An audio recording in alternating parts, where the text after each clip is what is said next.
Hello, foodies. Welcome back. My name is John, also known as Food Coaching, and today we are bringing you episode 409 of our Try Weekly podcast. Welcome to Food in Review, powered by Food Coaching. Today is all about new showdowns, the theme of the season hype, some club management talk, and why you should be doing the Patrick Vieira, aka Patty SBC.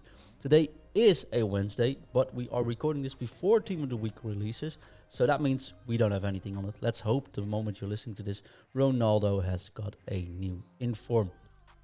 But of course, it's time to introduce my co-host of today, and it's just a co-op show.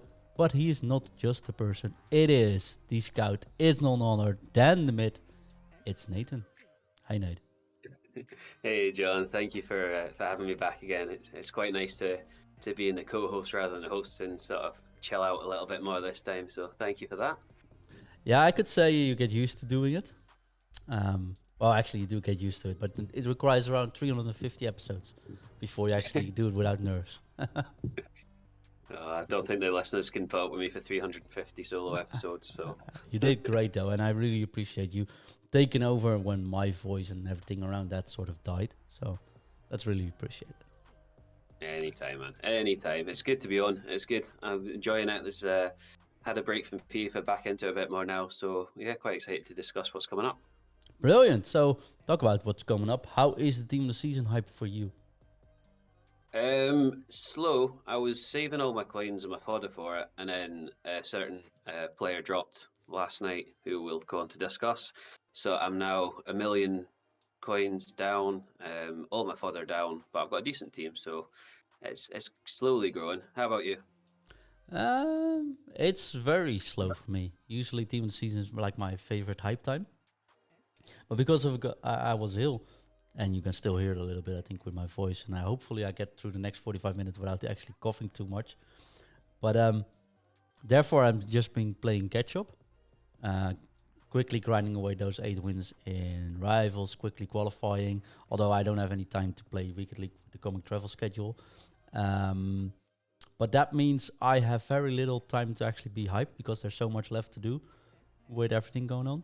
So I think it hits me whenever the actual first blue cards are popping up in the game. But I am very much appreciated of some of the SBCs that came out yesterday, because normally pre-team of the season it's a little bit of a draw. That makes sense. But I think yesterday, like Tuesday, we had some SBCs where I was very much surprised by, in a good way. We did. We had some sort of grindable ones. We had we always had the 85 plus picks, which was repeatable, which was it was a bit tempting. I've done one of them, and I shouldn't have done because it was absolutely dire. But 85 I'm quite player enjoying. pick, right? A Yeah, player that's the one, pick. and you can do Oh, it twice. So while you've still got these specials and packs, I always find them like too tempting not to do. I think it was only an 84 rated team in an M form, so it wasn't the worst thing for some of the players you can get back. But after my experience doing just the one, I would say avoid at all costs. is that so though? I think I am probably the worst player in FIFA history about managing his own club. I'm not a first owner player, but I could be, because every player I have in my club is just untradeable. Because I do either too many SBCs or upgrade SBCs and pack some cards from that. Um, these are tempting me, but I'm also very unsure. Should you open it now, or do you do these SBCs? You said it's repeatable, right? So you can do them and maybe hold for team of the season. Until when do you hold this game? Sometimes when I got a controller in my fist, I'm feeling comfortable. But if I'm in the menus, I'm completely lost. So that's a good thing to have you on today. Discuss maybe a little bit more about that, because I know I'm probably of one of the players that like to play more than actually playing the menus, maybe. Oh, but the menus are so suck in this, man. Help me out here. I enjoy the menus, so nobody's right, nobody's wrong. We've got some people Well, in our I discords know, that I know for a fact I'm wrong here. well, no, we've got some people in the Discord that do like to hold as long as they can. I did that with Team of the Year, um, and I didn't really pack anything of note really, apart from Donnarumma about 40,000 times, which is a bit of a pain. We've got other people that like to rip straight away, especially I think if you're a Fokker, I think they quite like to open to keep the club going. I like to do a bit of both. So I was holding, and then Big Paddy dropped, and I thought I'll need these packs for the fodder.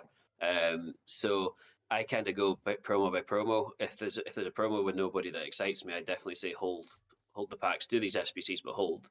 And then if there's a promo with a player in, or even a team of the week, I know we've got Mbappe just now. Potentially you've got Ronaldo, whoever coming tonight as well. It should be right. You'd imagine so, but EA also like to do funny things. Yeah, it's a weird week to do something funny with Ronaldo, though. Well, I know. I would give it a 10 on a number of occasions, to be fair. I think that's the best thing to do. So yeah, the actual players itself, the captain's promo, I think, has been fantastic. Team 1 and Team 2. Team 1, I think, was slightly better, but I do like, the captain heroes. I think this time's been brilliant. I think Dan touched on it on Friday as well. So I've been ripping everything, especially with Paddy dropping. The next promo may not have anyone that excites you that much or fits your team, so obviously hold these upgrades then. So I don't think there's a right or wrong way. It depends how you like to do it. I'm currently rinsing all under 82s into the 81 plus player pick. I quite like to do that. It gives you the chance of picking somebody better. Although my team just now, I don't think there's too many improvements that we can have just without it being sort of icons or top promo cards. But I quite like the wee gamble of that. My issue is this. My club is paper thin, and I really like these upgrades. I have about 250k on spare coins, right? Which won't afford me any players that are actually upgrades. Do I buy cards to do these upgrades? Do I not? Leave it be. Because I done 3 of them, and I got 286 and 187, so I think it's probably worth investing in it, right? Until the moment I probably start investing in it. It's like just throwing it into the pit. Yeah, this game sometimes it's... Especially, I don't think it's that bad whenever you are able to log in every day. But I got a week where I was really ill. And I logged in to know that I've logged in for later on, right? Because there's probably going to be a login bonus somewhere around the line. But I actually didn't follow up with content too much. And now I'm like completely lost. How should I do this? Am I still going into this? It's really confusing. Yeah, do you do 86 double upgrade or do you do the new 85 player pick? I don't know. I have no clue anymore. I see those ones are better. I wouldn't buy players just for the 81 sort of plus upgrades. I know they're relatively cheap, but I wouldn't do that. For the 85, 86s, I have never bought players for these. I can see the appeal to, but I wouldn't. I would rather save my coins, and then if an SBC comes out, if you've got 250k and SBC comes out 180, say that you think could be potential end game, or at least towards where silly season comes in where everyone's a 99 pretty much, or 98 or whatever. So I wouldn't waste coins just on that. But again, that's my opinion. Everyone's entitled to their own opinions, their own thoughts on that. Yeah, that's fair. Let's talk quickly about Paddy though. When we talk about Paddy, we should of course say that's Patrick Vieira. It's the prime icon moments card that got released. I've had a lot of negative feedback about the icons, right? Where I said you can't put in a prime card now anymore. You should always do the prime icon moments instead. But then they brought out this, which makes me sort of hopeful. We might get the Gulluts and all the other guys as well somewhere down the line. So that makes me positively surprised. But let's talk about Patrick Vieira himself. So Paddy, I've always been a great fan, and I really like that card. But Nate, is it still doable? Should you do him? What do you think? 100%. I've done him already. I was planning on sort of taking my time and grinding my way through it. He's coming in at 1.6? Yeah, sort of 1.65-ish on PlayStation, Xbox, and nearly 1.8 on PC. But I've said previously, I like players that you can play in a number of positions. Paddy's somebody that you could play centre mid, centre defensive mid, or centre back. He's a beast in anywhere he plays. He's got the high and average body type. His moments card's got 4-star weak foot as well, which is brilliant. You can put a shadow or some people seem to like putting an engine on him. give him a little bit more sort of up his passing and his dribbling. I'm old school. I'll put Shadow on him to give him that little bit more pace to keep up with those, those sort of more juiced attackers and midfielders we're getting. Boost his defending. I'll play him as my stay back centre mid.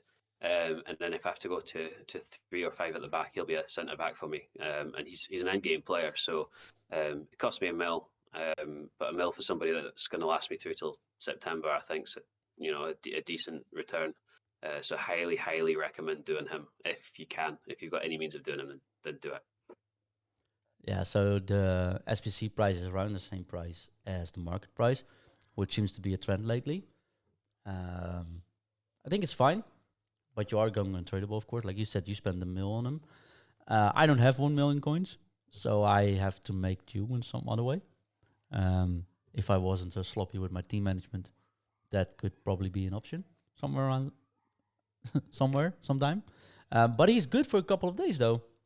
And I think that's something I really like as well. It expires on July 19th. You've got plenty of time to grind for that. Exactly. And then, the market's a bit down anyway. These Prime Vieira this time last year would surely be closer to sort of 3 million or so. On the market, he's 1.7, PlayStation 1.5.5 on Xbox. So he's a little bit cheaper on his SBCs. He is untradeable, but I personally prefer the untradeable route because if he's tradable, I'm always thinking, should I sell him before his price drops? You, when you buy a player, you're going to lose coins. You know that, but it's how much you lose. So untradeable stops you thinking that, which I quite like. And again, other people have different ideas about that. Some people just say, don't do any of these and stay liquid. But for me, Vieira is probably, if you're wanting a centre, even a centre back or a defensive midfielder, he is the one. You'll get players coming out with better, stats on paper, but they more than likely won't play as well as him, actually in game. So I would highly recommend. I think that is the key. I saw people sending me messages like, I compared to this player, but don't forget this is of course an icon, so easy linkable. He's a French icon, so super links are there on the table. His body isn't a unique type player, but he actually sort of is because he got these extendable legs.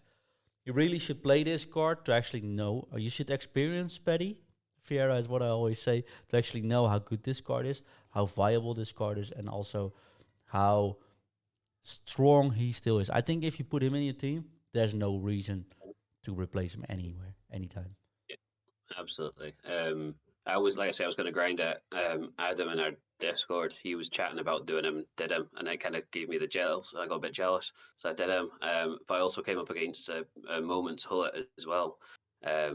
And my midfield got bullied, like physically, by Moments Hullet, and I thought I need somebody that's a bit of a brick to kind of combat these bigger players as well. And obviously we've got Wout Weghorst, who is still a bit of a monster too. So he can kind of be used to counteract other teams as well as being his own sort of uniqueness as well. Definitely, and I don't underestimate the fact that he's of course high defending and medium attacking work rates, which means he's actually a really good center defender as well. And we've seen that in the pro scene at the start of the year, for example, when we watched EDVC, where they just started him at midfield, but they went into the back line pretty early on. And he's the same with Marquinhos. I got a Team of the Year Marquinhos in my squad, untradeable. And there's no reason why I should replace that card. I don't feel any reason to. But he can also play center defense midfielder. He can also play center midfielder. And he can also play on center defender. So he's all around the place. I used to have one problem with Vieira, especially with the Prime cards last year and the Prime Moments card last year. It was his passing. But this guy has 92 short passing and 92 long passing and a 4-star weak foot. So there's actually nothing wrong with his passing at all. Yeah, absolutely. Even when you look, like, he's shooting overalls in 82, but he's still got 81 finishing, 80 possession, and 87 shot power, 85 long shots. So I'm not saying, he's going to grab you hundreds of goals, but he's certainly going to be able to, potentially take chances when he gets, if he gets up there as well, which I think is underrated for a stay back type midfielder. For sure. What about the price? I see people saying it's way too expensive. I don't think like it's going to come down. Like the tradable's going to come down. I get that, but if you're going to use them now, great. I think the market's lower generally than it has been last year. But 1.7, like I say, 1.6, 1.7 million for an end game player. You'll be able to recoup the fodder, I'm sure. Anyway, so I don't think it's too bad a price for somebody as good as that. And like I say, he plays well above his stats. So I don't see that being too big a letdown, to be honest. No, me neither. Honest. I say play him in the midfielder, use him as an engine. Playing as a centre defense midfielder or defender, just toss that shadow on him. Right, forget What about if you do both? Sorry? What if you're going to use him as both? So if you're Shadow. starting him off ADM, Yeah, shadow. I would try him as shadow because, I mean, even on 7 chem, if you start him as centre defender, right, still fine. No, don't do 7 chem, John. Come on, we've had this conversation before. 7 chem's a no-go. We have, and I think you are very much on the boat where you need everyone on 10 chem. Is that correct? Yeah, I do. It hits my OCD if people are off chem. I've got one on 9 just now because I bought him, and it's doing my nut, and I can't do anything until he's played. Is it 10 games till they get the loyalty? Can't. It's giving me shivers already. Are you then playing the games, or are you just quitting games to make sure it counts as one game played to get that? I've not used them yet, to be honest. I bought them earlier. I did a reshuffle of my team earlier, especially after speaking to you about sort of formations to use and stuff. So I've rejigged my team around thinking that, but yeah, it's still giving me the chills until I can play the 10 games. Yeah.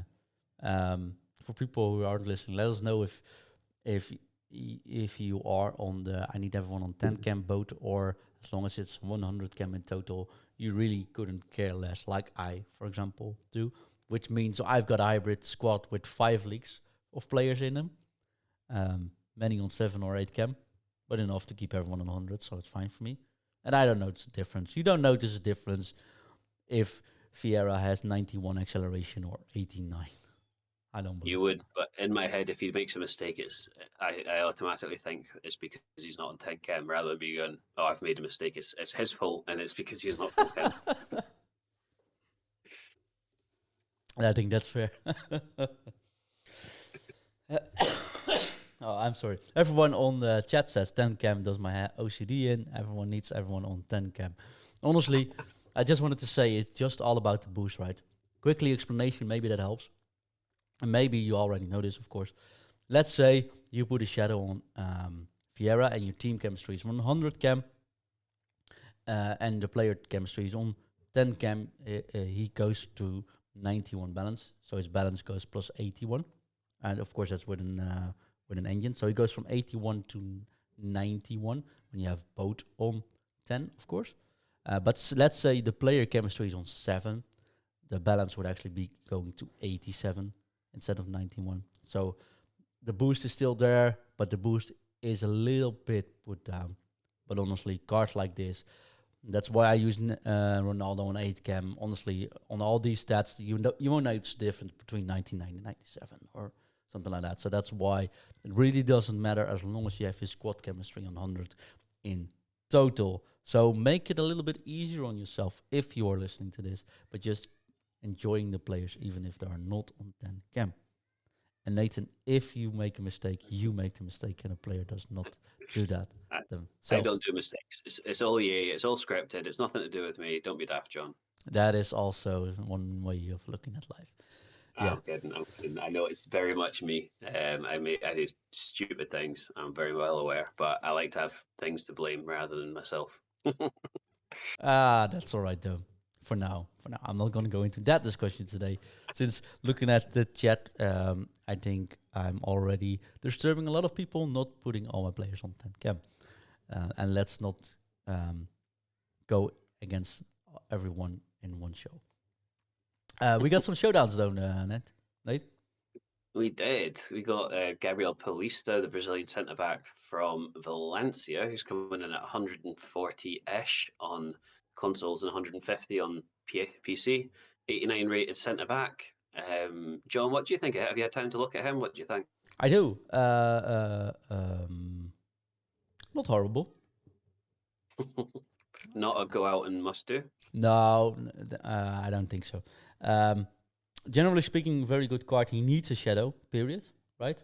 The center defender. Low high, So low attacking work rates is something I usually like on my defenders. Although I'm a little bit more aggressive, so medium high usually does the trick for me. With a shadow, definitely one of the cards that should be up there. But I'm always going to be disturbed by 2-star weak foot. Yeah. I really don't like League, La Liga this year. Don't think there's anything exciting going on yet, at least until the end of the season. So, although he's Brazilian, I can probably link it with Marquinhos and get him in Neymar's fit somewhere around there, right? I don't think Marcello gets a good thing from this area, from La Liga, sorry. that's true, and Alba as well. So it's getting better, right? And Yeah, Pedri, so for sure. But there aren't the cards that I'm like, oh, you should have get this card. It should be in your team. Yeah. And if there's a good card in there, it's probably it's usually a little bit expensive because of the lack of versatility in the league. Yeah. Okay, yeah. So it's not my league. I could fit him in, but he's not going to replace Chiellini. He's not going to replace Marquinhos. But in all fairness, I think for reasonably priced, pretty cool card. I have so little love for La Liga that I don't even know if he can get the boost. I'm not sure. I've not followed. But I was just checking out his showdown opponent, who I think if you can link him, he looks a very good card for 134k. Have you looked at Canales from Real Betis? I should say yes. He's 4-star, 4-star. He's an 89 rated centre mid. Like I say, 135k, give or take 1,000. He is high attacking, medium defensive. He's got good pace, 90 pace. He's got 86 shooting. Passing's very good at 91, 80 defending, 89 dribbling, 81 physicality. His jumping, and that's brought down severely by his jumping, which is only at 43. So he looks a pretty decent all-around card. Even just on basic, he's a 91 rated CM, a 90 rated cam. So he looks someone that could be relatively decent to do if you're rocking a La Liga team. So here's my thing about Canales, but also Paulista as well. It's so close up until team of the season. I'm now looking at that Canales card, and I'm like, actually, that's a pretty cool card, right? But what do we get next week when team of the season is? Yeah, I don't know. 134, 130k, something like that. It's pretty nice. His passing look good. Again, for me, it's really hard to link this one, especially since he's also Spanish, which I don't have any Spanish players on my team, I think. A little bit on the short side as a midfielder, right? 5'9". Yeah. So, yes, decent. Will I do it? I definitely won't. No. The one thing as well, I'm just playing around with them, and I've been using Footbin to look at different chemistry styles, and the popular ones are, or the most popular one is Anchor and then Shadow. Yeah. So I get you want the pace boost, but you're not, for me, if you're putting an Anchor or a Shadow one, you're trying to boost the defensive properties, but you're not going to use him in a defensive one because of his medium work rate. So I think that kind of nullifies that a little bit, unless you're very good at manually using it, which I am not. I do rely on the AI a bit, but he's not someone that you would put in a defensive position. He's better as a CM or a cam, where he's got the a bit more freedom to get the passes and the shots off. Well, he did get plus 13 defending, so he's gotten a little bit better there. But I always tend to look like cards like this, and maybe that's good to know, right? I always look at what is this standout position for this player, and can I boost those stats to maximize his function at that position, right? This card is not a CDM for me. Sure, he's got 92 interception, but 76 defensive awareness and 85 standing tackle is just way too low. Period. Right? Make that in combination with the fact that he has 81 strength. He's not tiny because he's about my size, but he's not very large, put it like this. He's not going to put in a defensive midfielder position for me. You need that pace upgrade. I think this is a cam. Now, maybe, no, because his shot power is too low. He's a CM.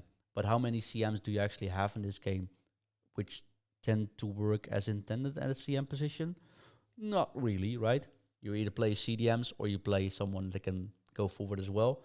This one doesn't Yeah. actually can't really shoot with his 84 shot power and 85 finishing.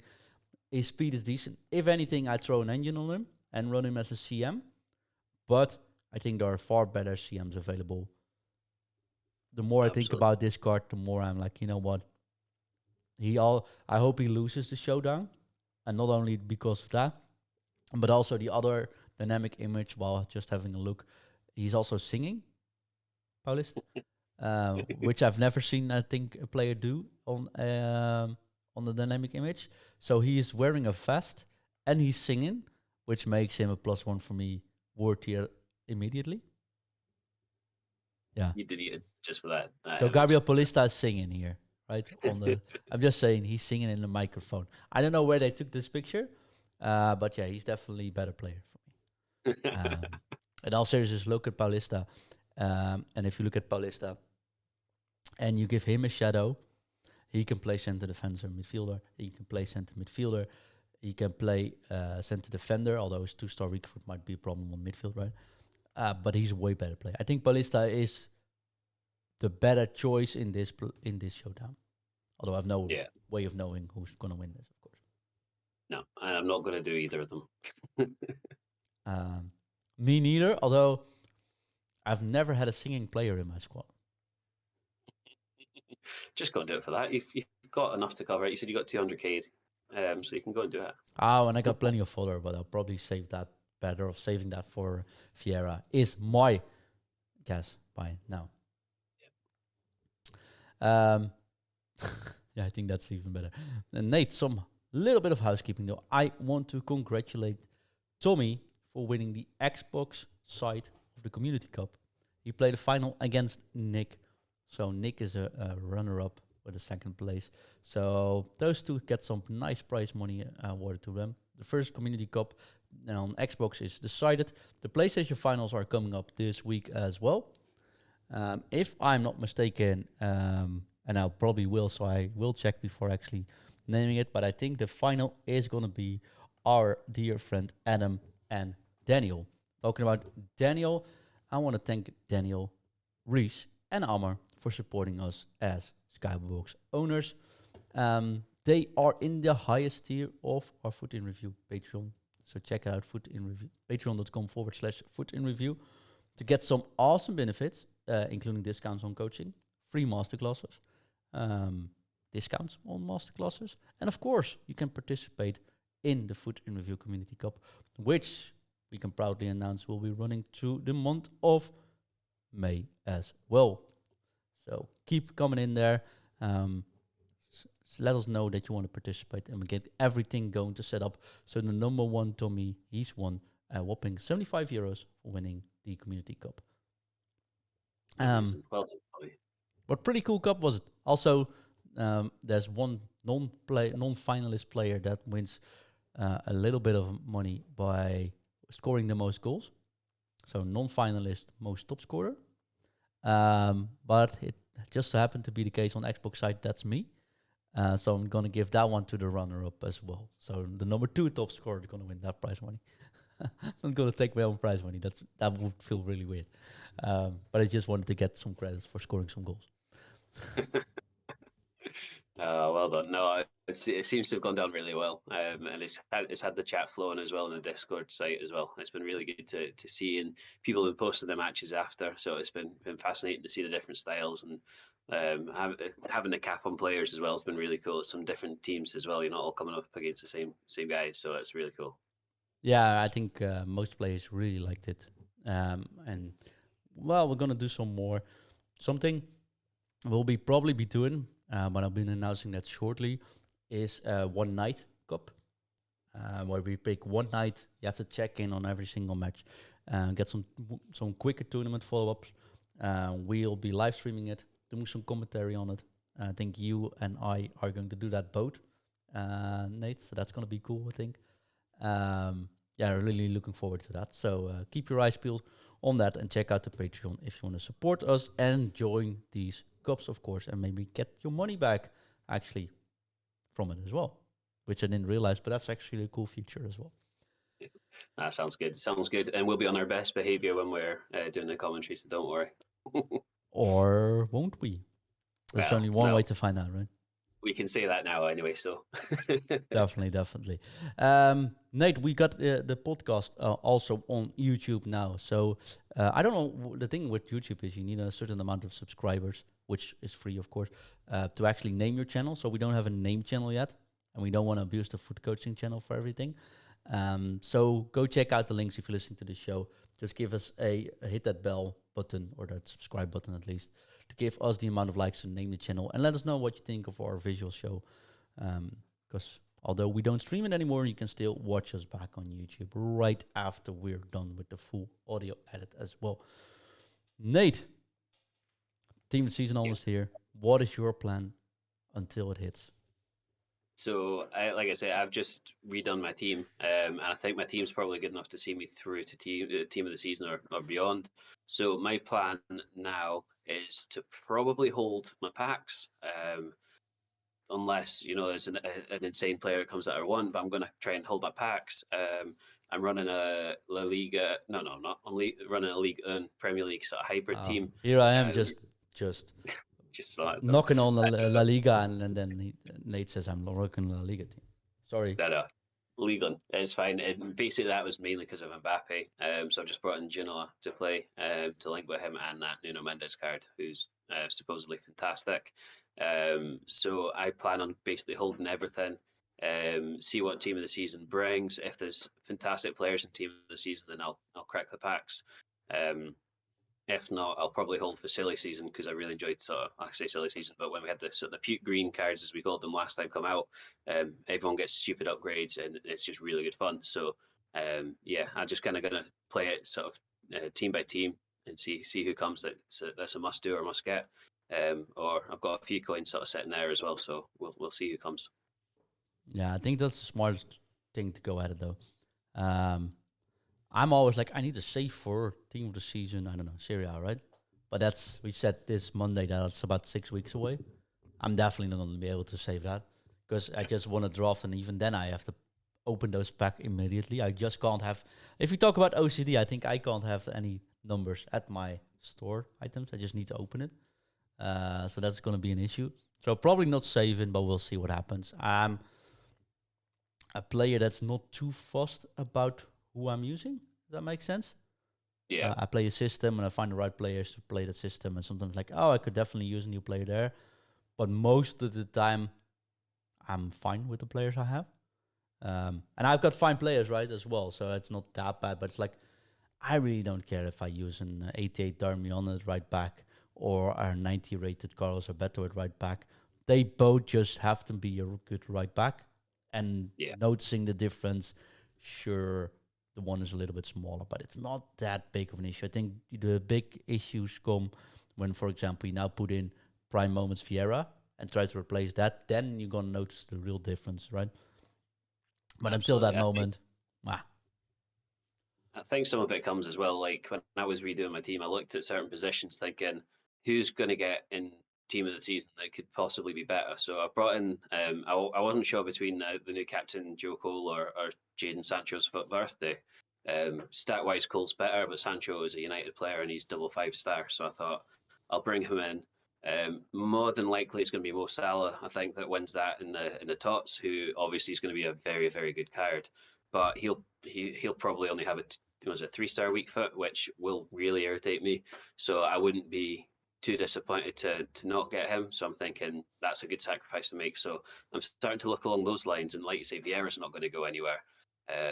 My Mateus will get replaced at some point, but it's quite nice having an icon link so I can box in Marco Royce and have somebody there. So it's all about sort of thinking, can they get replaced and who's likely to get into that league's team of the season to replace them. And if there's not going to be anyone you're not fussed about, then I think it's fine to kind of either spend now or hold or whatever. Yeah, that's true. The thing is, I had a seriously doubted my striker positions about 3 weeks ago. Then Wout Weghorst came, like, oh, that could be interesting. And then the day after, I packed Cristiano Ronaldo one to watch from the party bag. So I was like, oh, I probably have my 2 strikers now for a bit. I don't see any reason to replace Weghorst.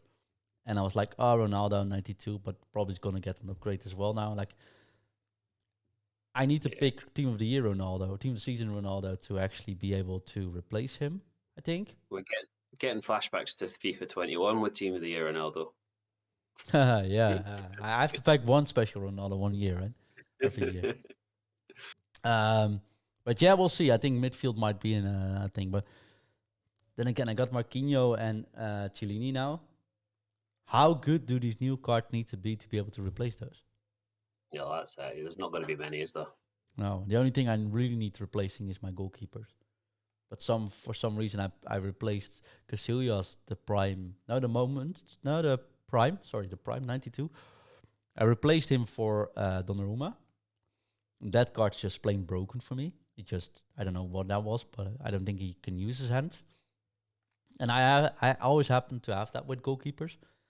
So the only position I'm really looking forward to is talking about having a good, reliable goalkeepers.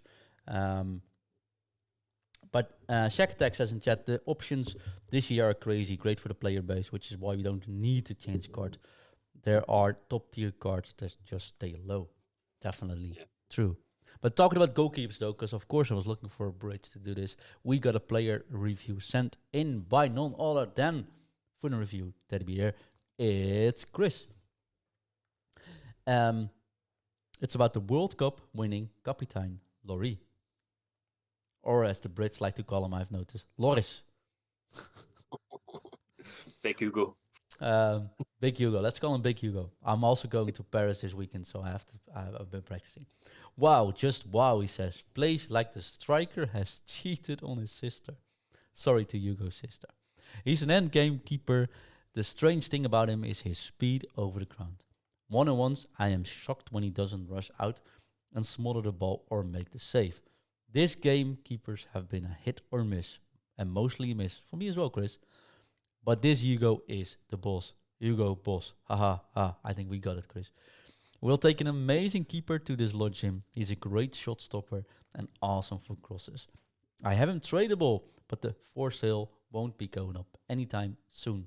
Le Capitaine. That's a heck of a review. What is your goalkeeper currently looking like yourself, Nate?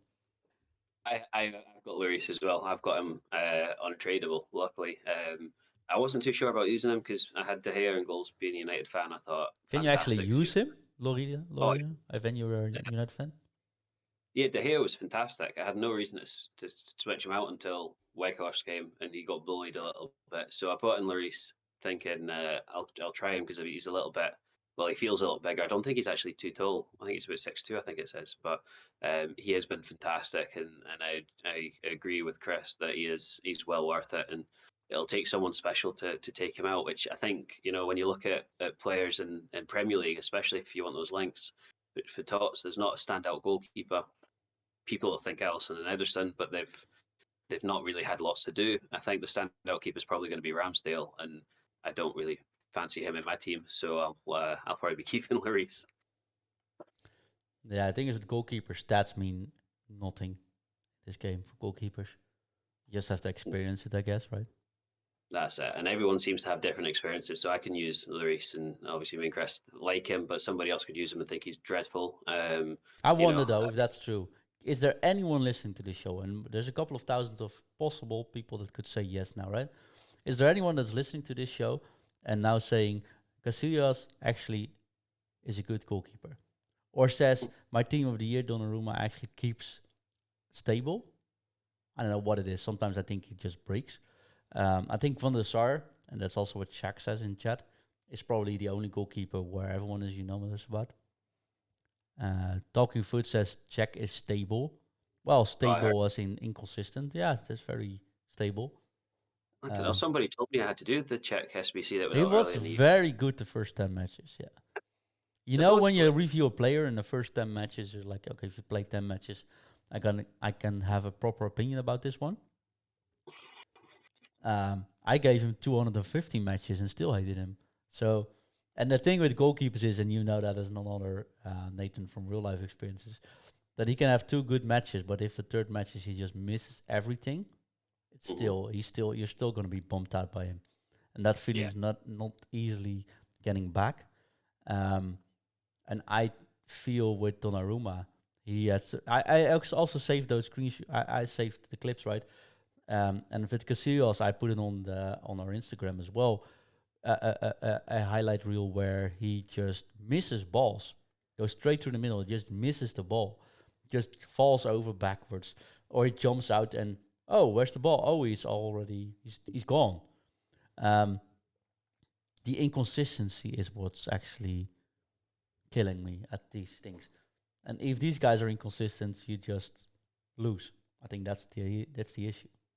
I do quite like that though, because in real life, people aren't phenomenal all the time, and I know, like, there's certain mechanics that potentially broken in FIFA and stuff like that. But I do quite like that you can have a player that's not on form if it's on the other team. If it's my guy, then he's getting sacked, quick sold.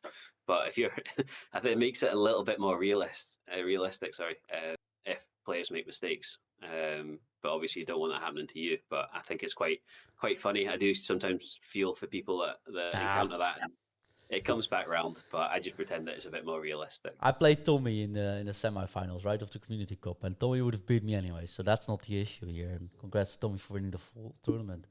But what happened is he shot on goal, and Donnarumma just kept slapping the ball back for rebounds.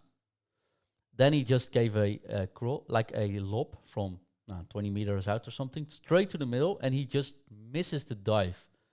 And I've got Real Madrid in the Champions League. Did he not have an absolute nightmare game now, though? It's just like real life. It could be. It's just this. It's a live card. Maybe that's the thing. But it's really frustrating. Like, there's nothing I can do here, and nothing I could do about this. And I don't think goalkeeper. It should be when it goes to the center and the goalkeeper's there, it just stops the ball. Period. Right? Yeah, I think it can't be that hard to make sure that's consistent. Because if I don't have any influence over it, I shouldn't be punished about it. Yeah, no, absolutely. It's a bit of a mechanic type thing, which infuriates everybody. But you just got to look on the bright side and laugh a little bit at times, because if my keeper doesn't make a mistake, then I sure as hell will make a mistake even worse. So I'm in the same game. That's true. And I'm very much looking forward now. We're getting more prime icon moments to goalkeepers. And I was saying to Ingvi last week, okay, when Van der Sar hits or Schmeichel hits, done deal. I'm done, right? I'll toss in my Casillas. And what do we get on this Sunday? On this beautiful Easter Sunday, we get prime moments Casillas. That's actually which isn't what I was asking for. We don't need a goalkeeper that's, I don't know, 5 foot tall or something. All right, never mind that. That was just a little bit of a rant. But talking about goalkeepers, though, what is just released is the goalkeeper nominee. I want to know your pick. You can choose Andre Ferreira, Kota, David Sorari, Lori. I already know your pick now, by the way. Omlin, Ortega, Sehic, or Terracchio. Yeah, it's got to be Lori, right? Yeah, it's going to be. Yeah, Big Hugo. Although, I mean, I've got Varane and Team of the Year Ruben Diaz, so that's Luri for me is the only one that could potentially link them anyway. So I'll go for him. I can't link any of these, I think. So no, just want to wait for that SBC. Friday is coming up. Team of the season is very near now, Nate. Friday, it's going to be Daniel and Ingvi, and I don't know who will be, but I will be sitting in the Eiffel Tower having dinner while you guys are podcasting. I hope when the journey goes well. A quickly reminder, though, that we at Foot Coaching give the masterclasses still every single Thursday, and the new masterclass is going to be tomorrow, Thursday, April 21st at 7:30 UK. Go to footcoaching.com to buy your tickets. And if you are a Patreon of our dear little podcast, you get a 50% discount on these. So it's $7.99 full price or $3.99 with the Patreon discount. So go check it out. And the topic for tomorrow is going to be how to beat high pressure opponents. So players that use the high press, team press, full press, no matter how much you name it. But we think it is very much easily beatable, but we know people are struggling with it. So that's the masterclass we're going to do on April 21st at 7:30 UK. All about it. Check out footcoaching.com to buy a ticket. And that leaves us to actually say goodbye, Nate. So, Nate, goodbye. See you soon. Have a great day. And we'll see you this Friday.